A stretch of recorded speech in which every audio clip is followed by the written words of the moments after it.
আলহামদুলিল্লাহি রাব্বিল আলামিন ওয়াসসালাতু ওয়াসসালামু আলা আশরাফিল আম্বিয়া ওয়াল মুরসালিন আম্মা বা'দ। আমার প্রিয় মুসলিম ভাই ও বোন, পার্থিব নানান স্বপ্ন লক্ষ্য পূরণের পিছনে পড়ে অনেক মানুষই ভুলে থাকে জীবনের আসল লক্ষ্য উদ্দেশ্য। কিভাবে উন্নত কেরিয়ার গড়া যায়, ভালো বেতনের একটা চাকরি পাওয়া যায়, এটাই আজ অনেকের দুনিয়াতে বেঁচে থাকার মূল উদ্দেশ্য হয়ে দাঁড়িয়েছে। তাই তো এসএসসি এবং এইচএসসি পরীক্ষায় জিপিএ 5 অর্জন, ভার্সিটিতে চান্স পাওয়া, গ্রাজুয়েশনের পর বিসিএস পাস কিংবা উচ্চ বেতনের একটি চাকরি লাভ, পার্থিব এসব অর্জনকেই তারা মনে করে জীবনের বড় সাফল্য। এই লক্ষ্য অর্জনে তারা এতটাই ব্যস্ত থাকে যে মৃত্যু পরবর্তী জীবনের কথা অনেকেই ভুলে যায়। প্রাইভেট কোচিং আর রকমারি কোর্স নিয়ে ব্যস্ত মানুষগুলোর কাছে ইলম অন্বেষণ, সালাতের জন্য সময় ব্যয়, ইবাদত বন্দেগীর বিষয়গুলো বরাবরই ঐচ্ছিক মনে হয়।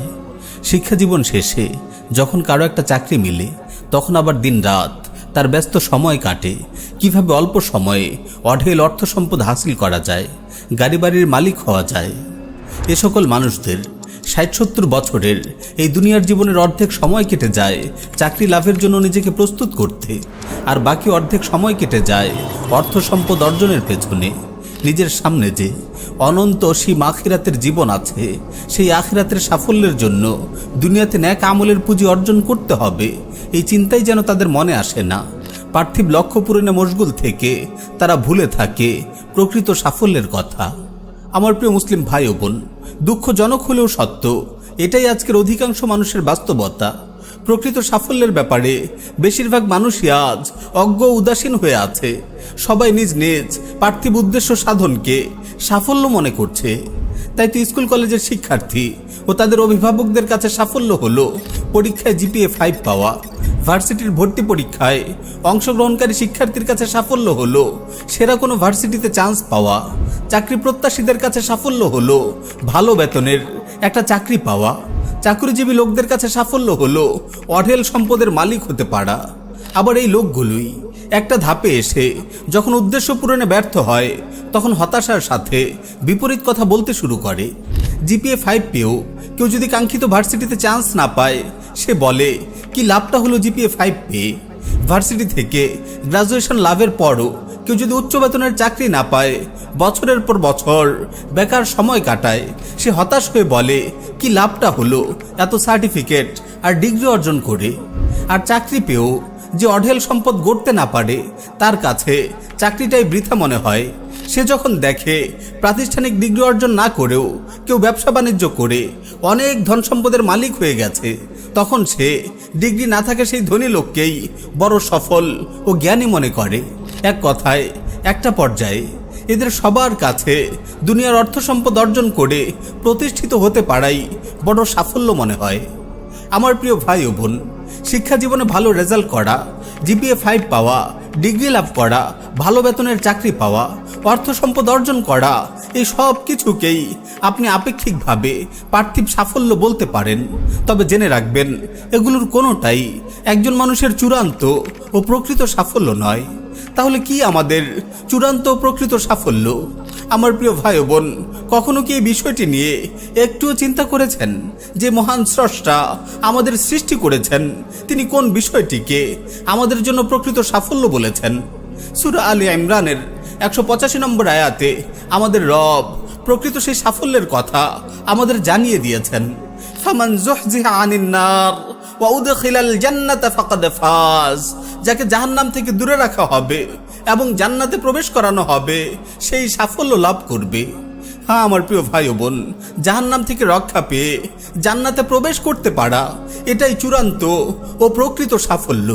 যে ব্যক্তি দুনিয়ার জীবনে আল্লাহর হুকুম আহকাম মেনে চলবে, তার অবাধ্যতায় লিপ্ত হওয়া থেকে বেঁচে থাকবে, সেই আখিরাতে জাহান্নাম থেকে রক্ষা পেয়ে জান্নাতে প্রবেশ করতে পারবে।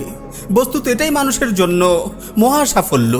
পক্ষান্তরে যে ব্যক্তি আল্লাহর ইবাদত বন্দেগী থেকে বিমুখ থাকবে, তার অবাধ্যতায় লিপ্ত হবে, দুনিয়াতে সে যত বড় ডিগ্রিধারী হোক না কেন, যত ধন সম্পদের মালিকই হোক না কেন, এসব কোনো অর্জনই জাহান্নাম থেকে মুক্তির ক্ষেত্রে তার কোনো কাজে আসবে না। আখিরাতের জীবনে সে চরম ক্ষতিগ্রস্ত হবে।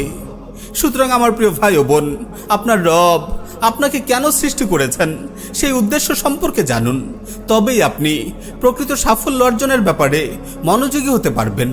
আপনার রব মানব সৃষ্টির উদ্দেশ্য সম্পর্কে বলেছেন, ওয়ামা খালাকতুল জিন্না ওয়াল ইনসা ইল্লা লিয়াবুদুন, আমি জিন ও মানুষকে কেবল এজন্যই সৃষ্টি করেছি যে তারা আমার ইবাদত করবে।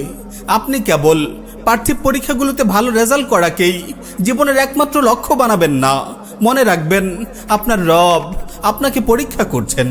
সূরা আল ইনসানে আল্লাহ তাআলা ইরশাদ করছেন, ইন্না খালাকনাল ইনসানা মিন নুতফাতিন আমশাজ নাবতালিহি ফাজআলনাহু সামিআন বাসীরা, আমি মানুষকে সৃষ্টি করেছি সংমিশ্রিত শুক্রবিন্দু থেকে তাকে পরীক্ষা করার জন্য। এজন্য আমি তাকে করেছি শ্রবণ ও দৃষ্টিশক্তি সম্পন্ন। সূরা আল মুলকে তিনি আরো ইরশাদ করছেন, আল্লাযী খালাকাল মাউতা ওয়াল হায়াতা লিয়াবলুয়াকুম আইয়ুকুম আহসানু আমালা, যিনি সৃষ্টি করেছেন মরণ ও জীবন যাতে তোমাদের পরীক্ষা করেন কে তোমাদের মধ্যে আমলের দিক থেকে উত্তম। সুতরাং আমার প্রিয় মুসলিম ভাই ও বোন, আপনার রবের এই পরীক্ষা উত্তীর্ণ হওয়ার ব্যাপারে আপনি মনোযোগী হন। প্রকৃত সাফল্য অর্জনে আপনার দুনিয়ার এই জীবনকে কাজে লাগান। আমার প্রিয় ভাই ও বোন, আমার এই আলোচনা শুনে আপনি এটা মনে করবেন না যে আমি আপনাকে প্রাতিষ্ঠানিক শিক্ষার ব্যাপারে অমনোযোগী হতে বলেছি, ভালো রেজাল্ট ও ভালো চাকরির প্রচেষ্টা থেকে বিমুখ হতে বলেছি। না, আমি বরং আপনাকে স্মরণ করিয়ে দিচ্ছি, দুনিয়ার প্রাতিষ্ঠানিক পরীক্ষাগুলোই আপনার আসল পরীক্ষা নয়। পার্থিব এই অর্জনগুলোই আপনার প্রকৃত সাফল্য নয়। আপনার প্রকৃত সাফল্য হলো আখিরাতে জাহান্নাম থেকে রক্ষা পেয়ে জান্নাতে প্রবেশ করতে পারা। আখিরাতের এই সাফল্য লাভের জন্য আপনাকে দুনিয়াতেই মজবুত ঈমান ও নেক আমলের পাথে অর্জন করতে হবে। সুতরাং আপনি শিক্ষা জীবন কিংবা কর্মজীবন যে অবস্থানেই থাকুন, প্রকৃত সাফল্য লাভের পথে অবিচল থাকুন। মহান রবের এই বার্তাটুকু সর্বদা স্মরণ রাখুন, ফামান যুহজিহা আনিন নার ওয়া উদখিলাল জান্নাতা ফাকাদ ফাজ, যাকে জাহান্নাম থেকে দূরে রাখা হবে এবং জান্নাতে প্রবেশ করানো হবে সেই সাফল্য লাভ করবে। ফামান যুহজিহা আনিন নার ওয়া উদখিলাল জান্নাতা ফাকাদ ফাজ, যাকে জাহান্নাম থেকে দূরে রাখা হবে এবং জান্নাতে প্রবেশ করানো হবে সেই সাফল্য লাভ করবে।